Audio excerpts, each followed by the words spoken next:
Vamos receber a psicóloga e nossa comentarista de comportamento, Pamela Magalhães. Vamos lá.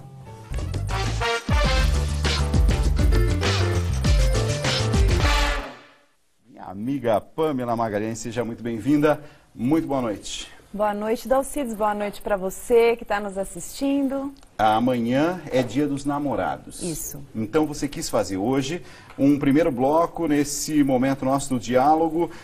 Como evitar armadilhas no início do namoro. Isso, Nem imagino que seja isso. O que é isso? É cair em armadilhas no início do namoro. Armadilhas que nós fazemos para nós mesmos, para o outro e, consequentemente, para a relação. Então, a ideia é assim, vamos falar um pouquinho das armadilhas para quem está entrando numa relação agora, né?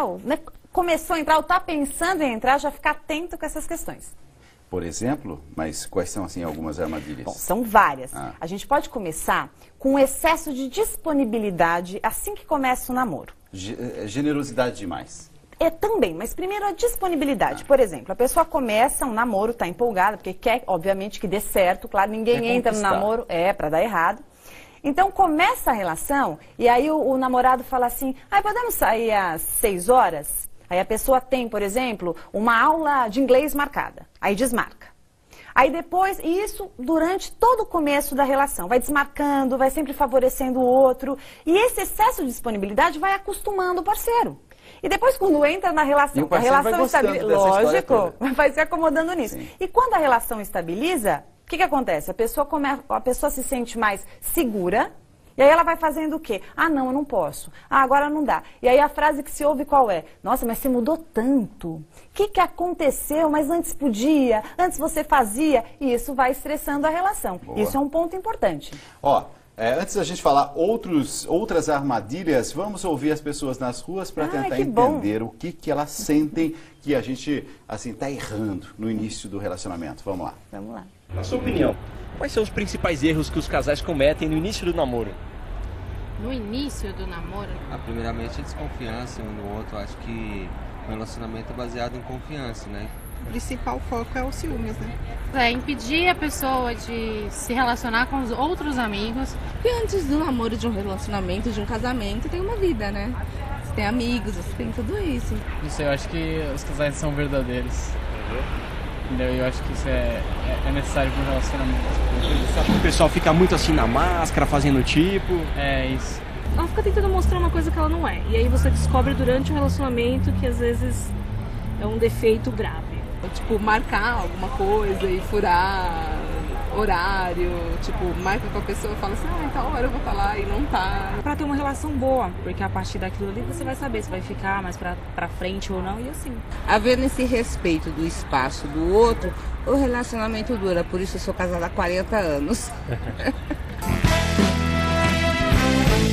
Eu só não entendi uma coisa, essa história de transparência. Mas não é importante ter transparência no relacionamento? A transparência é importante, só que no começo da relação, como tem um encantamento muito grande, tem gente que começa a relação e fala assim, não, olha, eu tenho que ser um livro aberto. Já eu tenho que contar tudo no primeiro dia. Só que aí, dependendo do que você coloca, aí conta das relações passadas, aí conta de todo o histórico. No começo, ok, porque não tem aquele envolvimento tão intenso.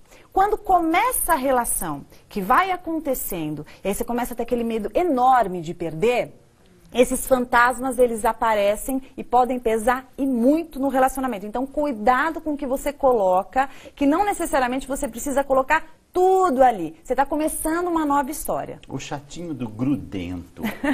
O grudento no início também é assim, Você sabe que o grudento, é interessante a gente pensar, a gente começa a relação, a gente quer estar junto, né? Mas aí a gente vai deixando de fazer as nossas coisas e tem gente que é assim, nunca fez esporte. Aí começa um relacionamento, quer virar um triatleta. Né? Aí acaba se lesionando, acaba esquecendo de quem é. A gente tem que tomar cuidado no começo da relação com a despersonalização, Dalcides. Você pode até gostar, pegar ali muita coisa do teu parceiro que é bom, essa troca é muito boa, mas não deixe de ser você. Aspectos importantes da sua personalidade devem permanecer. Até porque a pessoa está se apaixonando por você dessa maneira. Senão, dali a pouco, a sensação que ela tem é que ela está com uma extensão de si mesma. E a gente não, a gente quer estar com uma pessoa ali com a individualidade preservadinha. E relacionamento, eu já vi isso, relacionamento que já começa com discussão, com um pouco de briga. Estão namorando há quanto? 2 semanas, mas parece assim que o clima já começou a ficar tenso. Então já é um sinal. A gente não pode fechar os olhos, porque às vezes a gente entra numa relação e a gente só quer enxergar o que é confortável e o que está dentro daquilo que a gente idealizou, que a gente planejou. Então o outro tem que se encaixar nisso. Então você acaba, vou relevar essa briga, não, deixa pra lá. E tem relacionamento também, Dalcides, que existe pela briga. Tem pessoas que justamente por brigar, entra nessa neurose e é justamente por isso que se mantém na relação, na instabilidade. É mesmo? Exatamente, que é muito ruim. A gente tem que procurar relacionamentos saudáveis, estáveis, né? E não relacionamentos conturbados. Um elemento importante que a gente tem que falar é o ciúme. No começo da relação, você já vê que o parceiro tem esse comportamento controlador, não alimente.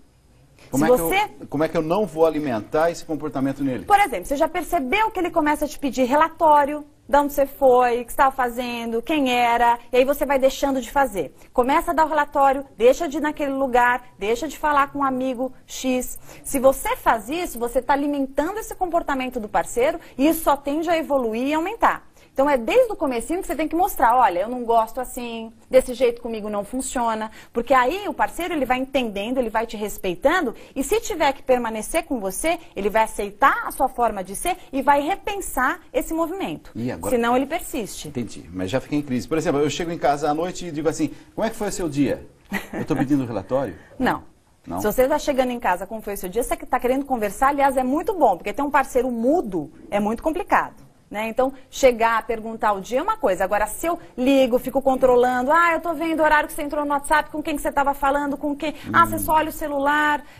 Onde você estava esse horário? Eu liguei no seu almoço, você não estava na sua mesa. Quando a pessoa começa com essa fiscalização, você já tem que, desde o comecinho, já cortar. Olha, desse jeito eu não quero, desse jeito eu não gosto. Se não, se a pessoa falou para mudar a roupa, você mudou. Não fala com fulano, você para de falar. Não gosto dessa amiga, você se afasta dela.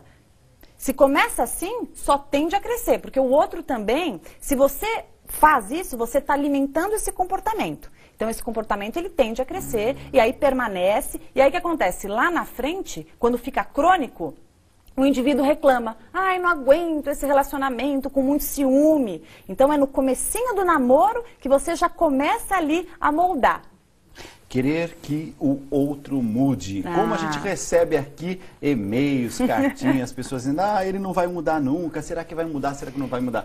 Mudança é um negócio complicado. Olha, eu sou psicoterapeuta, eu sou a primeira a dizer, eu não mudo ninguém, a pessoa vai lá, se ela quiser, ela vai mudar. E no relacionamento afetivo é a mesma coisa. A pessoa tem o jeito dela, você pode contar pra ela. Eu sempre digo, não imponha, proponha. Então conversa com teu parceiro, olha, isso eu não gosto, isso não é legal. Como você acha que, como você acha que seria se a gente fizesse mais isso, porque eu me sinto dessa forma. Se coloque, proponha. Dessa forma você pode até conseguir alguma mudança, mas o outro só mudará se ele quiser. E ficar com essa história, né, de que, eu vou mudar o outro, e fica assim, eu digo que o relacionamento vira uma questão de honra, Dalcides, e fica muito sofrido. Então, sai dessa no começo da relação. Começar o namoro e já ir morar na casa do namorado ou vice-versa. Bem arriscado. Essa história, eu falo de queimar etapa. Mas tá vindo do interior, tá chegando aqui em São Paulo, não fica mais fácil já? Eu acho que você está falando de uma situação específica. Não, eu acho que eu concordo, só te... Não, eu digo assim, é uma situação específica, né? A pessoa vem do interior, pode acontecer. Eu acho que é sempre bastante arriscado, porque quando a gente já começa um relacionamento e já mora junto, você queima um pouco das etapas, que é justamente essa fase de você conhecer, de respeitar a individualidade, de saber como o outro funciona. Por que acontece? Se no começo já mora junto, assim, nem conheceu, já entra num casamento, né? Porque eu falo que casamento... porque casamento o que é? É casa mais relacionamento. Certo. Então, não só morar junto, gente, como, por exemplo, apresentar a família e todos os amigos. Tem gente que começou um relacionamento, está namorando há uma semana, Dalcides. Já apresenta a família inteira, já apresenta todos os amigos, e dali a um mês termina... E fica desesperado, sem saber como que eu vou fazer agora. Sem contar as cobranças, né? Aquele tio que diz assim, nossa, mas ela era tão bacana. sempre vai ter aquela pressão. Agora, tem gente também que precisa apresentar porque tinha uma pressão familiar muito grande. E aí, verdade. Vai começar a namorar, não vai começar? Pronto, ela já apresenta, ela já fica livre. Eu entendo, mas tem que tomar cuidado, porque senão fica muito pesado essa questão social. E outro ponto, já que o Dalcides está falando de cobrança, é você começar um relacionamento, começou um namoro, já começa a cobrar o parceiro. Ah, e aliança, quando que vem? Ah, e quando que você vai me apresentar para sua mãe? Ah, e quando a gente vai noivar? Ah, e o nosso casamento? E quantos filhos a gente vai ter? Isso a gente tem que tomar cuidado, cuidar da ansiedade, porque a ansiedade é sempre essa tentativa de estar à frente do tempo. Então, você acaba deixando o outro tenso, o outro vai ficando estressado, você pesa a relação. Então, vamos curtir, né? Aprender a curtir dali, o momento que você está conhecendo o outro, né? Vendo se é realmente isso que vocês querem. Né? Então, já vai colocando muita carga na relação. Início de namoro, a gente toca em alguns assuntos ou não? Você falou agora aí sobre termos filhos ou não termos filhos. Esses assuntos mais densos. Início de namoro? Eu acho que você pode... Assuntos assim, né? O que você pensa da vida, qual é a sua vontade é uma coisa. Acho que você está pensando de uma forma ampla, no sentido de planejamento de vida individual. Agora, quando você deixa de falar desses assuntos, por exemplo, nunca perguntei se quer ter filho, nunca perguntei se tem vontade de casar, é perigoso lá na frente. Ah, mas você nunca falou. Bom, mas a gente nunca tocou nesse assunto. Então, são duas situações diferentes. A cobrança excessiva, né? Que vai pressionando o outro e vai pulando etapa. E realmente tocar em assuntos importantes, porque às vezes a gente deixa de falar algumas coisas, né? Tem pessoas que entram na relação e omitem. Por exemplo, omite que tem filho, né? Omite que tem que tem um problema sério, que tem uma dívida muito grande. Tem filho já fala logo no início, claro, é isso? Claro, ou então, por exemplo, que vai mudar, tem gente que vai detalhe, mudar. Né? De jeito nenhum. Tem gente que vai mudar dali 2 meses. Sim. E não conta.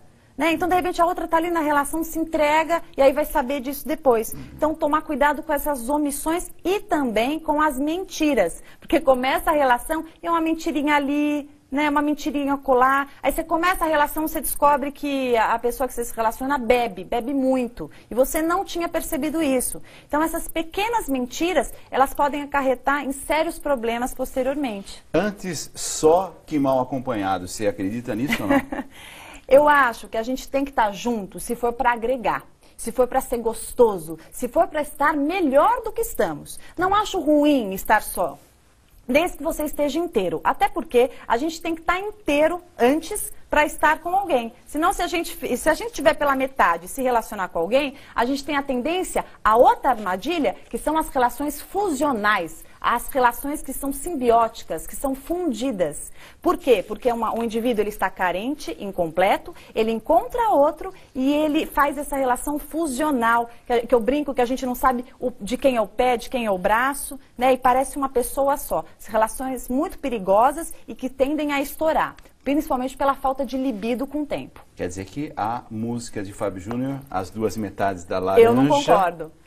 Só serve para uma boa música. Só uma boa música, eu inclusive verso. Gosto bastante. Também. Mas eu acho muito importante essa história de serem 2 laranjas inteiras, ou melhor, 2 pessoas inteiras se relacionando com uma vida junto. Pamela Magalhães, contatos, vamos lá. Vamos lá. Eu tenho uma página no Facebook, Pamela Magalhães Psicóloga, para você curtir. Eu sempre estou postando matérias, vídeos.